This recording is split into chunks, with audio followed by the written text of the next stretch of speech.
ഈ കാണുന്നത് അമർനാഥ് യാത്രയിലേക്കുള്ള അവസാന ബേസ് ക്യാമ്പായ ബൽതാൽ എന്ന സ്ഥലത്തെ തീർത്ഥാടകരുമായി എത്തിയ ബസ്സുകളും മറ്റ് വാഹനങ്ങളുമാണ്.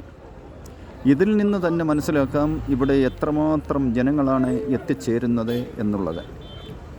നൂറുകണക്കിന് ആയിരക്കണക്കിന് വാഹനങ്ങളാണ് ഇവിടെ പാർക്ക് ചെയ്തിരിക്കുന്നത്. ഇതാ കാണൂ, നൂറുകണക്കിന് ആയിരക്കണക്കിന് വാഹനങ്ങൾ, എണ്ണിയാലും തിട്ടപ്പെടുത്താൻ സാധിക്കാത്ത വിധം വാഹനങ്ങൾ പാർക്ക് ചെയ്തിരിക്കുന്നു.